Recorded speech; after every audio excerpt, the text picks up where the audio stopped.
Hello, my name is Mark Parry, and am responding to a student's or a learner's question within a forum. I thought I'd just record a very short video. I promise it will only be about 5 minutes. Um, this is part of the Learning Design micro credential, uh, which is designing for learning. I'm just going to share my screen because I'll de-identify the post, but here it is essentially. Hi, Mark. A quick assignment question, please. When selecting our learning design strategies and frameworks, okay, let's just highlight that. To satisfy our brief, would you prefer that we reach for the stars? I like that phrase. And come up with what would be best practice? Or should we operate within the paradigm of what's realistic within our particular context? In my own case, there will definitely be a gap between what I would ideally implement versus what could realistically be achieved within the business I work for. So I really like this question because it taps in to a few big ideas that are universal. This sort of gap that sometimes exists or that does exist between the reality and the ideal. So the short answer is go for it.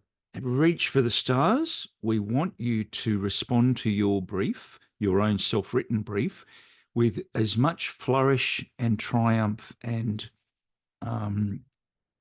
broadness that you can muster. We want you to tap into those learning frameworks, learning theories, other kind of aspects from the academic literature to meet the needs of your brief. You can probably tell there's going to be a however. However, the brief is written so it reflects an authentic situation, which is realistic, so you're addressing a need with your learning design, either a performance gap with learners or some other aspect. That's the whole point of we want it to be kind of based, have a foundation in the real world. Now, the reason I really like your question, and then I've decided to respond as a short video, is that in almost every situation I have worked in as a learning designer, this comes up all the time. And so what it looks like sometimes is someone might come up with a 5-year learning design plan that is inherently all positive, and it's addressing needs and it's outlining what's going to be. However, you can probably tell by my tone of voice, it gets further and further away from the reality. That reality may be about your learners or the learners or the staff or the skills of those staff or the equipment or the infrastructure or the learning management system.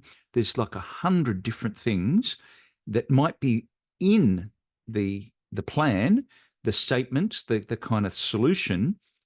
However, sometimes it's too perfect, it's too idealized, and it loses sight of what's actually in front of you. What is the reality? And so we don't want you to be all boxed in and be doom and gloom. And this is, well, we can't possibly achieve this because, we don't have this or this or this, because, say, inequity is a big talking point. We might have a big plan to do something, but we just simply don't have the budget or something like that. Or there's too many people in our cohort and it's not going to work. Or some other, there's about 100 restrictions that we could talk about. And so if you take that approach, your assignment's not going to actually have much in it. It's going to be a little bit kind of lacking. However, on the other end of the spectrum, if your response is too idealistic, too reaching for the stars, it's not, you'll have very real issues in implementing it. As anyone that comes up with a 5-year plan, that is kind of based on an idea and a dream, which is great. We all need ideas and dreams. But if they're not tempered with the practicalities of the situation, the authenticity, the realistic nature of lots of issues, then it might fall over, or it'll be good for a certain purpose, maybe like talking about how things are going to be. It's good for that purpose, but it's not actually a practical blueprint for much else. So, in summary, the response that you should come up with your assignment, or the learner should come up with the response the learner should come up with their assignment is to combine the two. I guess to nudge it over so that we want the flourish and the kind of tapping into a really positive aspect, but then maybe just outline some of the realities so that you might conceive as your assignment as a pilot program or a proof of concept with these are some of our limitations or parameters. So we'll just have to see how we go type thing. So it's not all fabulousness and it's not all doom and gloom. It's a kind of, we want it to be a well-written, positive document that is informed by the realities of your situation. Because after all, that's why we're doing our learning design. Remember, we're not building the course, we're not writing content, we're not creating activities, but we are describing how all of the content, activities, and our approach will help our learners achieve their learning outcomes within their context. So I guess it's kind of weaving in the realistic nature of the real world with the possibilities and the opportunities that learning design offers. But and of course, you're articulating all of this in a degree of detail, so you're justifying your various decisions. And remember, you don't need to explore more than just a few of these learning frameworks or models.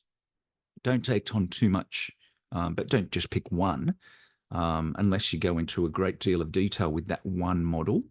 But just maybe one or two would be good to see in your assignment. So best wishes. I'll leave it there. Thank you.